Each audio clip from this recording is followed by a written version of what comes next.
The Council of Pride. The Gathering Storm.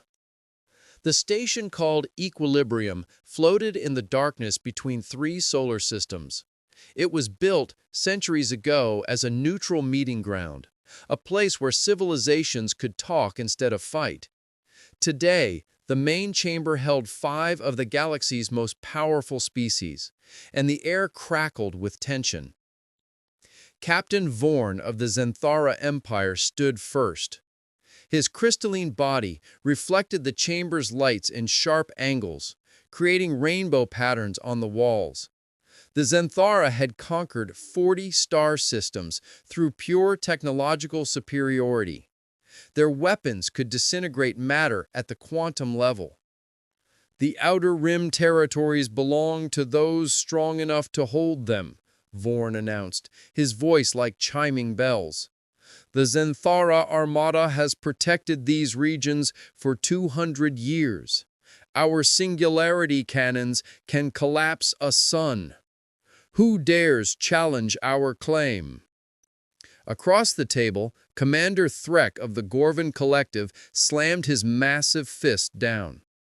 The Gorvan stood 3 meters tall, their bodies covered in thick armor plating that had evolved over millions of years. They were born warriors, raised in gravity 3 times stronger than Earth's. "Your light shows impress the weak. The Gorvan fight with honor and strength. Our dreadnought, Mountain's Fury, has broken through every defense ever raised against it.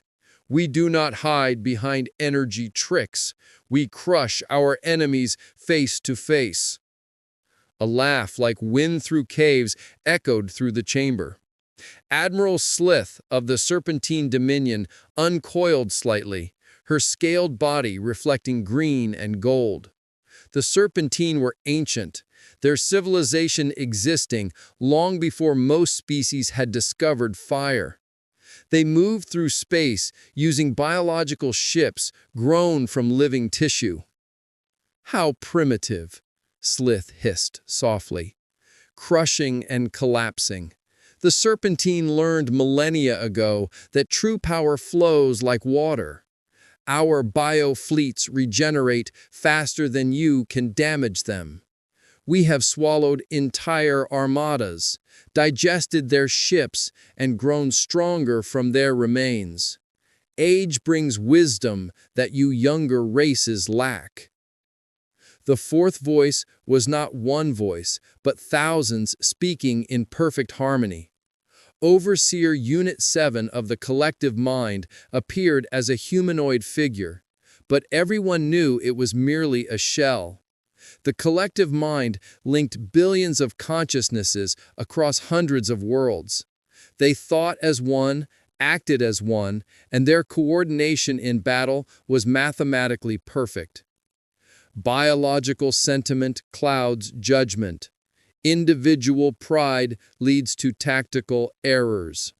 The Collective Mind operates 3 million warships with 0 communication delay. Perfect synchronization, perfect efficiency. While you debate honor and wisdom, we calculate victory with absolute certainty. The 5th ambassador had been silent until now. High Commander Yaira of the Voidwalkers sat perfectly still, her form barely visible even in the bright chamber. The Voidwalkers existed partially in another dimension, and reality seemed to bend around them. They could appear anywhere, anytime, moving through space without traveling through it. "All of you speak of power you can see and measure," Yaira said, her voice coming from everywhere and nowhere. "The Voidwalkers transcend such limitations. We exist between moments, strike from angles that have no name. Your weapons cannot hit what exists outside your dimensional framework. Your defenses cannot stop attacks that ignore space itself." The 5 ambassadors continued their arguments, each listing victories and capabilities. Their voices grew louder, their claims more grand. They spoke of planets conquered, species subjugated, and enemies destroyed. The chamber filled with boasts and threats. The silent observer. Of the curved table sat Ambassador Marcus Chen of the Terran Union. He was smaller than most beings present, dressed in a plain gray uniform with minimal decoration. While the others argued, Marcus had been taking notes on a simple tablet, occasionally sipping water from a clear container. His appearance was unremarkable. Average height for a human, dark hair starting to gray at the temples, calm brown eyes that missed nothing. He had the look of someone who had seen much but said little. The kind of person easily overlooked in a room full of giants and legends. And what of Earth's contribution to this discussion? Vorn finally turned his crystalline attention to Marcus. Your species has been silent, Ambassador Chen. The humans have nothing to add, no boasts of power, no threats of conquest. Marcus looked up from his notes. A small smile touched his lips, the kind that didn't quite reach his eyes. We have ships. We have weapons. We defend our territories. Ships and weapons. Every species has ships and weapons. The question is whether yours are worth mentioning alongside ours. How long has your kind been traveling through space? 300 years? We have armor older than your entire civilization. Our sensors have analyzed your vessels, conventional fusion reactors, chemical propulsion supplemented with basic ion drives. Your largest warship measures barely 2 kilometers. By what logic were humans invited to this negotiation? Marcus set down his tablet carefully. We were invited because we control 17 systems in the disputed zones. Our colonies are well established and growing. Any agreement about territorial boundaries requires our participation and our approval. Slith's eyes narrowed. Colonies defended by your ships and weapons. The Serpentine could sweep through your entire fleet in less than a solar day. Your defenses are adequate against pirates, perhaps, but against true military power. She left the threat hanging in the air. Perhaps, Marcus acknowledged, though I noticed none of you have tested that theory. Despite your incredible power, despite your ancient wisdom and perfect coordination and dimensional superiority, none of you have moved against human space. Why is that? The chamber fell silent. It was true. The 5 great powers had fought each other repeatedly over the centuries. They had drawn and redrawn boundaries through blood and fire. But the human territories, small and apparently vulnerable, remained untouched. The challenge. Yaira spoke from her position partially outside reality. Your species practices careful diplomacy. You make alliances, trade agreements, mutual defense pacts. You survive through politics rather than power. This is wise for the weak. Is that what you think? Marcus asked quietly. That we survive through politics? What else could it be? Vorn's crystalline form shifted. Your technology is inferior to ours in every measurable way. Your ships lack the weapons to threaten any of our fleets. You have no special abilities, no ancient knowledge, no collective consciousness, no dimensional manipulation. You are simply adequate. Marcus stood slowly. He was still the smallest person in the room, but somehow the movement drew every eye. We've spent the last hour describing your power, your weapons, your victories, your superiority. Each of you is convinced that your military is supreme. So let me propose something.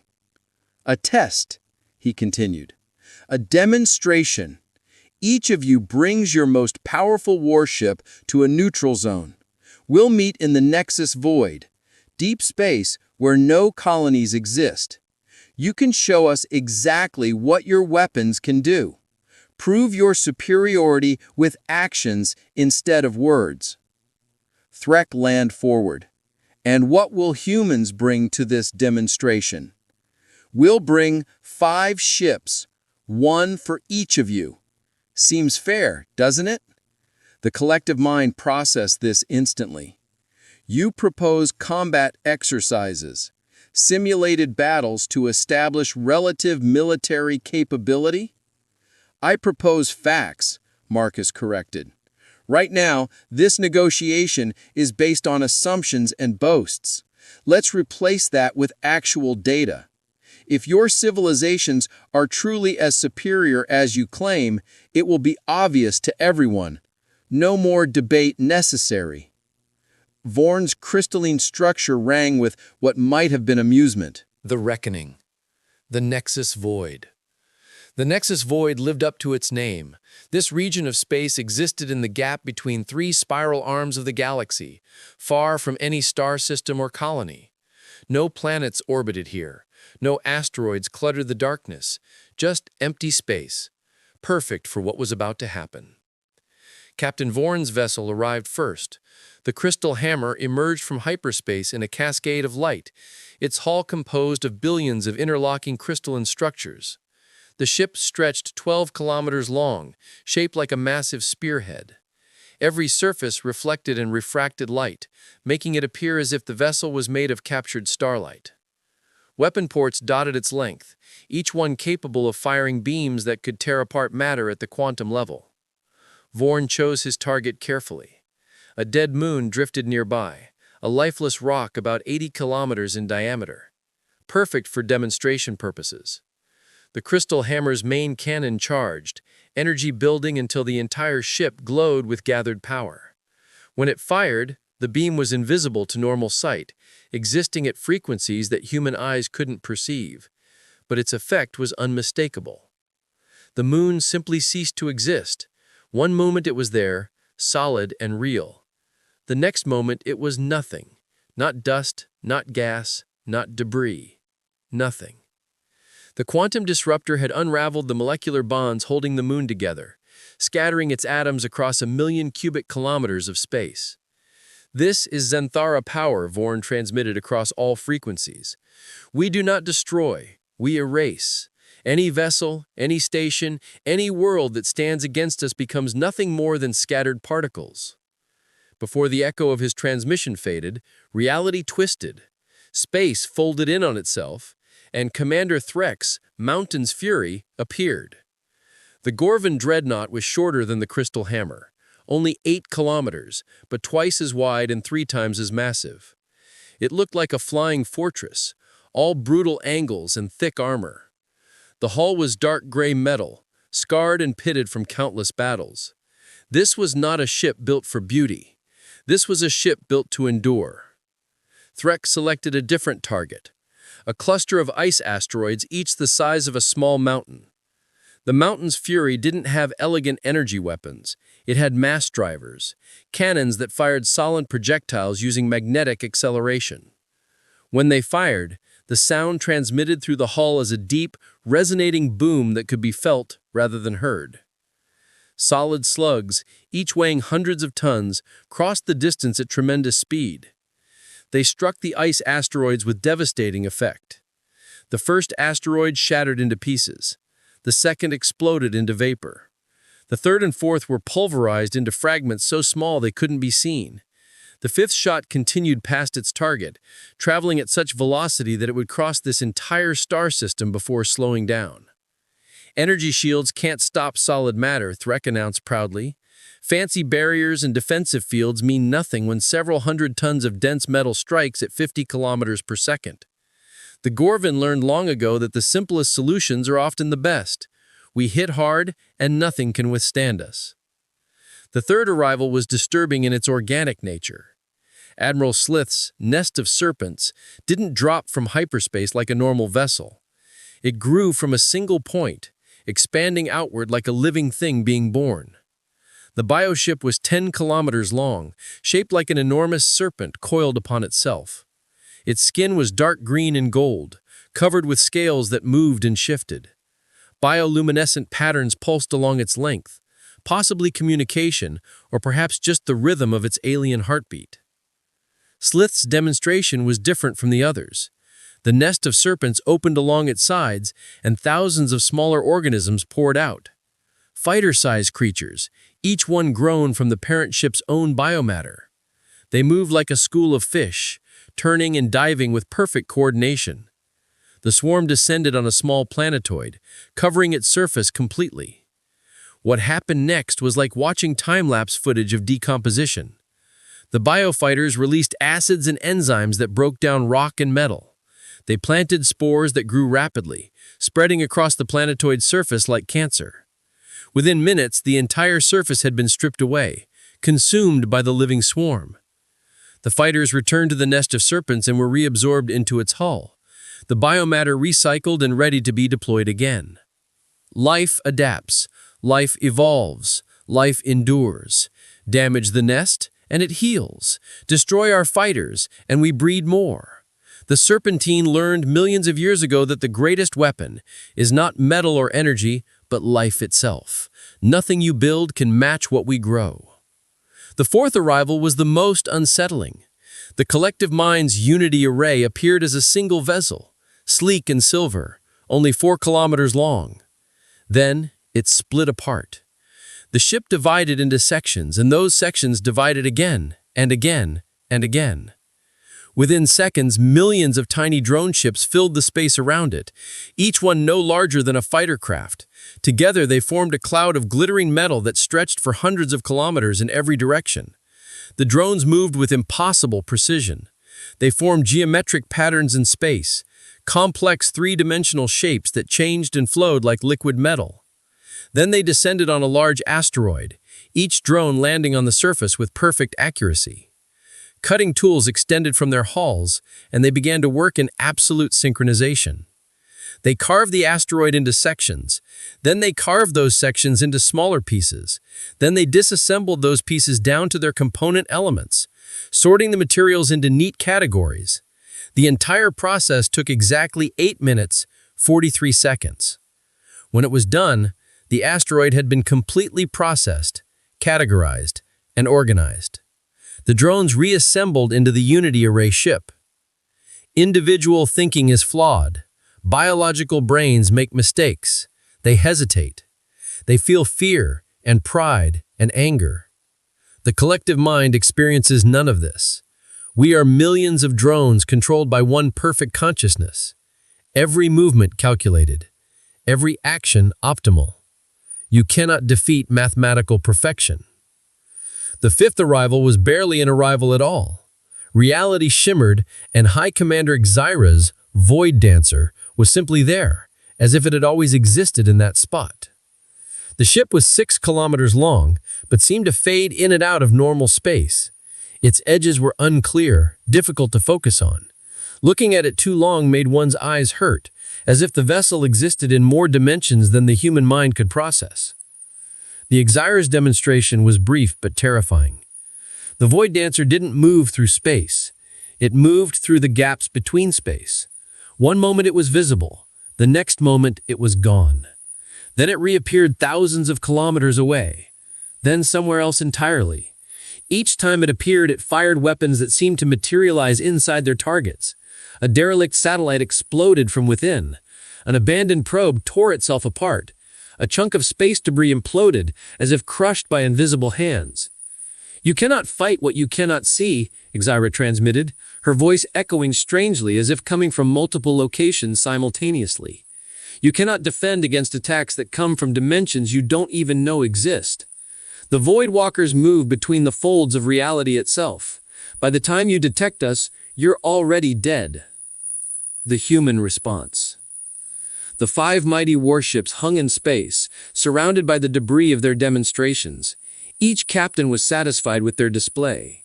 Each had proven their superiority.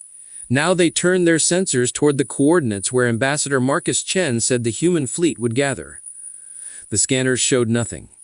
Visual observation showed nothing. The space was empty. "Captain Vorn, Ambassador Chen, your vessels were supposed to be here. Has humanity decided to concede without even attempting a demonstration? Marcus Chen's voice came through the communication channel, calm and steady. We're already here, Captain Vorn. You're just not seeing us yet. Our sensors detect nothing, the collective mind stated. If stealth technology is your demonstration, it is impressive but ultimately irrelevant. Hidden ships cannot fire weapons without revealing themselves. Can't they? Marcus asked. Perhaps you should look more carefully. The 5 alien warships intensified their scans, pushing their sensors to maximum range and sensitivity. For several long moments, they found nothing. Then Slit's bioship detected something unusual. A slight distortion in the background radiation. Not a ship exactly, but an absence where a ship might be. There, she transmitted to the others, 20,000 kilometers, to galactic north. Something is bending light around itself. Once they knew where to look, the other ship began detecting similar anomalies.